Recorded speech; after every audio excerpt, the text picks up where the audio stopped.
Salam l'équipe, salam la team des Z, j'espère que vous allez bien. Dans cette vidéo, on va aborder l'analyse avant-match Algérie-Nigeria qui aura lieu ce soir donc à 20h heure algérienne, 21h heure française, diffusé sur Canal Algérie et TV6. Le match se jouera au Stade d'Oran et il s'agit du deuxième match amical de ce mois de septembre.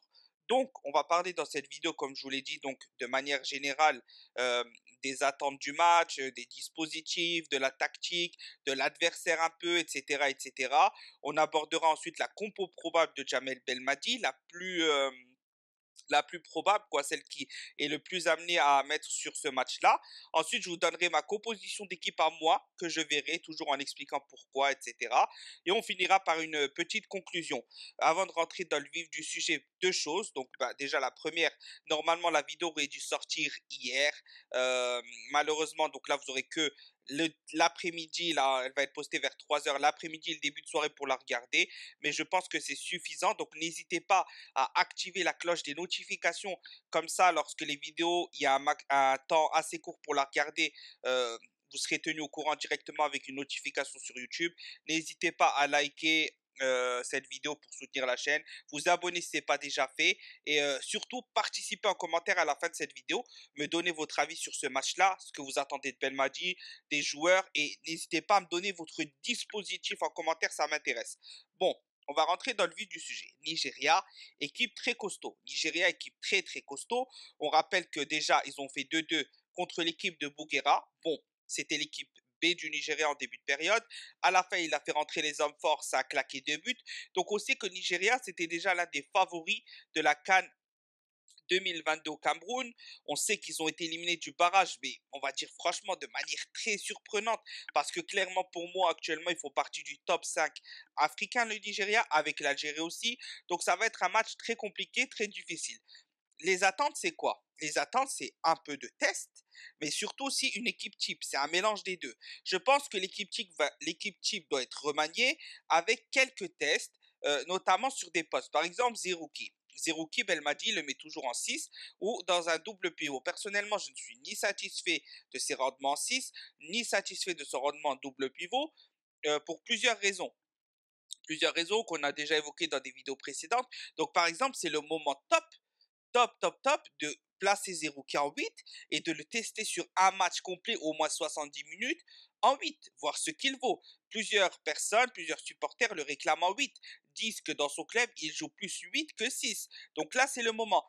Zorgan qui a fait une mi-temps mitigée face à l'Iran parce que dans la construction, c'était très fort, placé en sentinelle, c'était très fort avec Kadri Benasser dans la construction, le jeu, le toucher de balle, la passe, mais défensivement et le jeu sans ballon, il y avait des lacunes. Donc là, c'est le moment de le replacer en 6 face à un gros adversaire du Nigeria et voir qu'est-ce qu'il va nous proposer cette fois-ci, etc., etc. Donc, c'est une équipe, là, aujourd'hui, le Nigeria qui va vraiment permettre de juger certains joueurs. On va avoir une idée précise de certains joueurs à certains postes. On va avoir une idée précise du rendement des joueurs titulaires, des joueurs entre guillemets titulaires indiscutables tels que Belaïli, Mahrez, voir est-ce qu'ils sont à niveau, pas à niveau, quelle motivation ont-ils sur ce genre de match, est-ce qu'ils ont toujours la motivation de continuer avec la sélection ou pas pour se taper à la CAN 2023 dans un an et demi, on le rappelle, c'est quand même assez loin.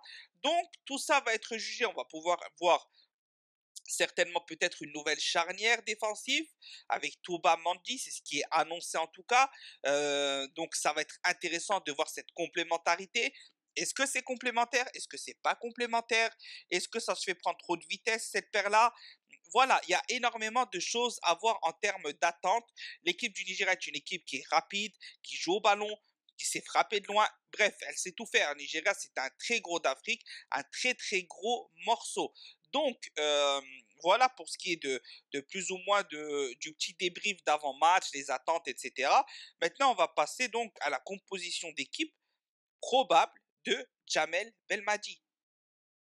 Donc, la composition probable que Jamel Belmadi devrait aligner face au Nigeria, à un ou deux joueurs près, à mon avis, c'est celle affichée à l'écran. Donc, Zerba, Touba Mandi, Youssef Attal Ben Sebaini, Zerouki Benasser Zorgan, Mares Slimani Belaili. Donc c'est actuellement pour moi euh, la composition plus ou moins classique à un ou deux joueurs près, comme je l'ai dit, qu'il a affiché lors des matchs de première journée qualificatifs à la CAN 2023. Donc c'est l'équipe qu'il a en tête, plus ou moins.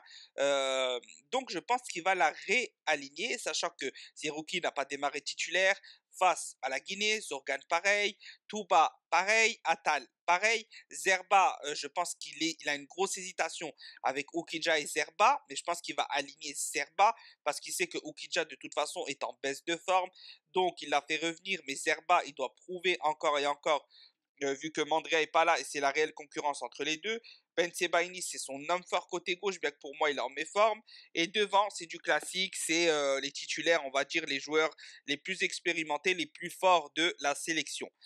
Je ne sais pas ce que vous en pensez, dites-moi en commentaire, mais en tout cas, c'est la composition probable annoncée. On passe maintenant ensuite à la composition que moi, j'aimerais voir. Et là, justement, je développerai et je vous expliquerai pourquoi. Donc, ma composition d'équipe à moi, celle que moi j'aimerais voir. Donc, comme vous voyez, par rapport à Belmadi, il y a principalement, on va dire, deux choses qui changent. Alors, ça serait de sortir Ben Sebaini, parce que je trouve que Ben Sebaini est en méforme en sélection nationale. Il donne plus les mêmes rendements qu'il donnait avant. Avant, il faisait toujours des top matchs.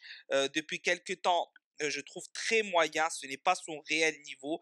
Donc, je mettrai Touba à gauche. Pourquoi Touba à gauche? Parce que Touba a prouvé à gauche, Belmadi l'apprécie à gauche et surtout pour une chose très importante, on est en période de reconstruction. Donc, placer Touba à gauche, ça permet de reconduire Tougaï en décès, ça permet de conserver Manji et de en créant des automatismes entre Touba et Tougaï vu qu'ils jouent sur le même côté. Donc c'est quelque chose de très intéressant en termes de construction d'équipe, euh, je trouve, pour justement permettre de construire sans déséquilibrer l'équipe en sortant un Manji, sans retarder la progression et les automatismes entre Touba et Tougaï qui sont certainement la charnière d'avenir. Donc je pense que cette méthode-là pour moi est parfaite. Atal, Zedatka, une mi-temps chacun pour être jugé correctement. Zorgan en 6, comme je l'expliquais en début de vidéo, pour moi, je veux voir Zorgan en 6. Pour moi, c'est son poste, sauf si c'est dans un double pivot Benacer Zorgan. Mais là, dans un 4-3-3, je le préfère le voir personnellement en sentinelle pour ressortir les ballons bien plus proprement. Pour moi, il fait partie des joueurs qui ont la meilleure qualité de passe vers l'avant, l'un des plus gros créateurs de jeu de cette équipe au milieu de terrain. Donc, j'aimerais le voir là. Zerouki en 8, justement, par rapport à ce que je vous ai dit en début de vidéo. Il faut le tester en 8, il faut qu'on voit ce qu'il voit, faut qu'on voit ce qu'il vaut, pardon. Et pour devant, par contre, on reste sur du classique. Au niveau des changements au milieu de terrain, je referai rentrer Ben Taleb vers la 70e pour voir si face au Nigeria en fin de match, lorsque ça va pousser, est-ce qu'il est prêt à être un peu plus agressif, à mieux anticiper encore plus, etc. Parce que moi, je reste mitigé sur Ben Taleb. Voilà, il y a beaucoup de gens qui ont dit qu'il a fait un très bon match. Beaucoup de gens qui ont dit qu'il a fait un match très banal. C'est très mitigé, donc j'aimerais le revoir. Mrezik, ça serait intéressant de le faire rentrer parce que c'est un petit jeune, ça permet de voir s'il a du caractère ou pas. On sait que c'est un bon joueur de ballon, donc ça permettrait de voir face au Nigeria comment il s'en sort. Lui donner 10-15 minutes à la fin. Et pour devant, je ferai entrer Amoura en 10 à la place de Slimani. Après que Slimani fait le plus gros du travail, laisser une petite pointe de vitesse pour Amoura pour faire la différence et essayer de scorer en fin de match. Et je ferai rentrer Ounas à gauche cette fois-ci parce que peut jouer pour moi à gauche. Je pense que ça peut être une très bonne alternative à un Bilal Brahimi pour l'instant qui ne se révèle pas malheureusement dans ce côté-là. Un Ben Rahma qui a longuement déçu sur ce côté-là aussi. Donc voilà, et ça permettrait de conserver Mahrez 90 minutes, de vraiment voir son application, sa motivation, etc. etc. Donc c'était mon avis sur la composition d'équipe que j'aimerais voir. Donc suite à tout ça, eh ben, ce qu'on peut dire, c'est que c'est un match très attendu. C'est certes un match amical, C'est un match qui on espérait mieux. Personnellement, c'est vrai que j'aurais voulu affronter une équipe européenne, une équipe sud-américaine, parce que l'Afrique, certains disent qu'il faut préparer la CAN 2023 avec des équipes africaines, mais la CAN 2023 est dans un an et demi.